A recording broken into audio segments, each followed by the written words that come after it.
Okay, so check this out. I'm going to try not to talk with the sound system. The bottom line is when her legs are over on this side, right? If I were to take a rope and prevent her legs from falling down, because when they're on this side, gravity's trying to drop her legs this way. When she's on this side, gravity's trying to drop her legs that way. Now, we say drop her legs. Well, we know dropping her legs means the pelvis is going to spin to its right in the transverse plane on this side. Over here, gravity's trying to spin her pelvis in the left transverse on that side. But one easy way to identify the muscles that you need is, well, if the legs are here, I don't need muscles that are pulling down this way, right? I would need muscles that are kind of pulling up this way. And notice how, with the teeter-totter effect, the same muscles that pull this way to bring her here, well, when it tips over, I need to pull the other way, bring it down, bring it up, right? So my point is that one trick to use is when the legs are over on this side, I kind of need something to pull that has a pull back to the midline. Does that make sense? So literally her legs represent the oblique muscles that you would need. Think about it. If she's over on this side, you're going to need obliques that are pulling your left pelvis back to the midline. You need muscles that are pulling from your right shoulder to your left pelvis in order to pull you back eventually. So who runs that way? Who runs in this line? Right external, left internal. And then you could say, well, what group is that? Those are my left transverse trunk rotators. Because the same muscles that are trying to twist my trunk to the left is trying to also twist my pelvis to the right. And that's what's happening here. You need muscles that are trying to rotate your pelvis to the right. But by default, your trunk to the left.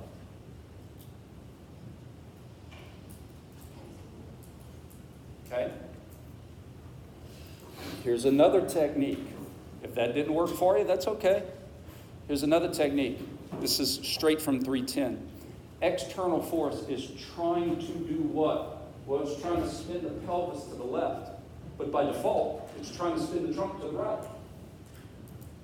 If she's maintaining this position, the last thing you need are right transverse trunk rotators. Because if gravity's trying to spin your trunk to the right, you don't need the edge, you slant it. So by default, you can figure out who I need here by saying, well, if gravity's trying to twist my trunk to its right, I need left transverse trunk rotators to hold me there, let me go down, or make me come up. Cool? So the first part, left transverse trunk rotators concentrically are going to bring her up, but once she gets to midway, once she tips over from midway, those muscles are no longer needed because those muscles would actually be pulling in the same direction as gravity.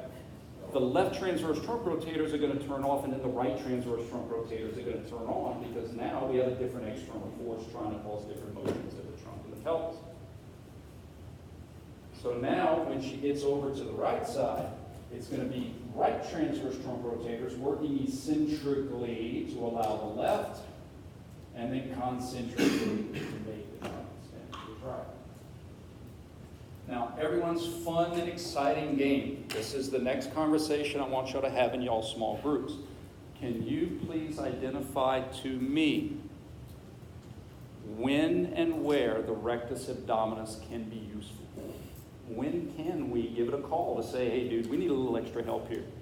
And in this position, and based on who we need in these positions, you can help, or you can't help, okay? So the next conversation, you don't have to get up for this if you don't want to, but your next conversation is knowing that we're going to have some left transverse and some right transverse, can the rectus give some help to those muscle groups? And when can it or when can't it during this exercise? Does everybody understand the question? Okay? All right. Have it out.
remember, muscles can't be on two different teams at the same time. They can swap teams, but you can't have a muscle pulling in two different directions at the same time. Okay? So the answer is the rectus abdominis is going to literally be innervated, be working 99% of the time during this exercise. What's the 1% where it won't be working? Literally when you're right, when it just so happens you're right over the top, right back in anatomical. As soon as you start to create obliquity in that muscle, as soon as it starts to angulate, it can help lower you down, it can help bring you up. Then on the other side, it can help lower you down, then it can help bring you up. So on the test, I might ask a question like, when your feet are on the right side, right? Well, you know the group of muscles you need, right? And again, let's use our trick. I need muscles that are pulling this way. Who works like this? Left external, right internal. Those are right transverse trunk rotators. In this case, the rectus is like, guys, I can help you. I can do something to contribute here because I run in an oblique state when I'm not in anatomical position. In essence, you make your rectus become a new oblique. You give it oblique. And that's pretty cool because sometimes you need a little extra help. And when you're twisted on this side, that muscle can help you. When you twist on this side, that muscle can help you. When you need muscles that want to pull you back to anatomical, that's the key. Don't get me wrong, sometimes you may not be working. I'm going to give you some examples. But if you need to innervate muscles that are bringing you back to anatomical, the rectus abdominis can help whatever group you need. Okay? Any follow-up questions to this example before I get into a new example? Okay? That doesn't mean we can't revisit it. Does the rectus abdominis work like, does it work asymmetric contraction when it's in the middle of the more like the rectus spine that stabilizes in the middle position or anatomical? In anatomical? Yeah, your trunk flexors aren't very, what we call timed. They're very fatigable. They are. So I'll give you an example. You don't see people with beer backs, you see people with beer bellies, right? Because those muscles are very fatigable. So in terms of stabilization there, obviously your trunk muscles are going to be used for stabilizers, but the key thing here is motion. That's the key thing. Who is working to influence your movement? Whether it's to cause motion, allow motion, or prevent motion. So in other words, we're not going to worry about anything else that's like a stabilizer or a neutralizer, things that are keeping you still. We're just going to focus on, hey, what got your feet up, what got them off. So it's a great question, but don't overthink it. It's just going to be specifically about motion stuff. Okay? So it's more that we need to realize that it can help create rigidity, but it's not going to be the focus of. Yeah, like I wouldn't say for this exercise, oh, you forgot to tell me about the transverse abdominis, right? It's not, I introduced you to the concept of it's easier to move things when they're rigid, but at the end of the day, it takes specific muscles pulling at specific angles to make the motions happen. Good clarification, guys. Yes, sir. When you're holding your legs to the left, Okay. for example, or your left rectus abdominis and right. Oh, what a great question. What a great question. Yes. So the question is, so you have a right and left sliver, right? Well, it's impossible if I twist this way for both of those not to angulate. Does that make sense? So the point is that anytime you're dealing with transverse plane stuff, both of those muscles are gonna be contributing. Because again, I can't twist this way and not have both of them do this, or twist the other way and not. I'd have to literally like crack open my ribs and just move one rib. So when you twist, both of them become obliquated. Great question. Great question. All right, let's do another one, man. This is fun. Okay? Now, I'm trying to use exercises that you could go in the weight room and practice with. Okay? So, let's do something like this. Okay? we're gonna start with this one, guys. Now, we have to use some clues. We have to use some clues, so let's use some clues. All right, so for this exercise, the lower extremity is fixed, right? That's anchored, and you're gonna be moving the upper extremity about the lower. Do we all agree on that? That the upper extremity, there's gonna be some machines you get into where the upper extremity is fixed and you're gonna move the lower, okay? But for this one, upper moves about the lower. Now, you know from some of these machines, you can reposition it to start where you want. Does that make sense? You could reposition it to start where you're twisted on the left side, or you could start where you're not twisted at all, or you could rotate, right? So that's important. That's important. Over here, he's starting. Let's see if, do we see any plates up off the ground? Are those plates? No, those plates aren't off the ground. So he hasn't started motion yet. Okay? So in other words, this is going to be a start position. Is that cool? And he is going to start here, engage certain muscles to create right transverse trunk rotation, and let's infer that he goes all the way across. We're good?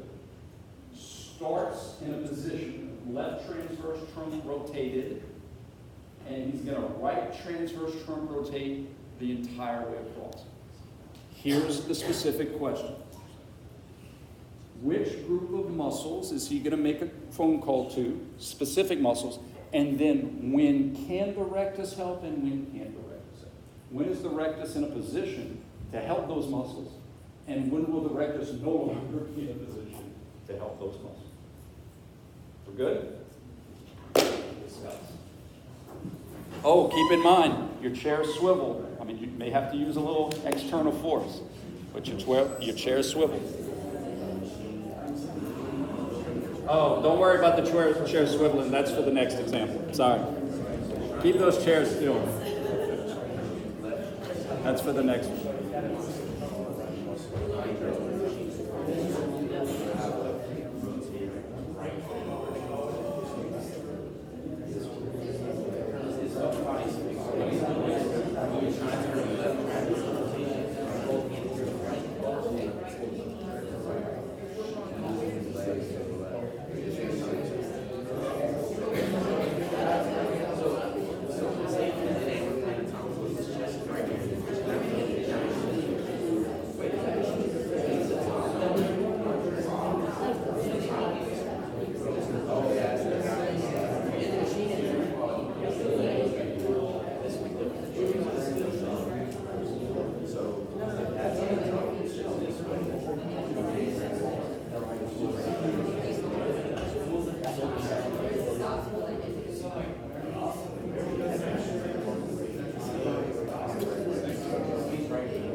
We got to move because I want to get one more example in, okay?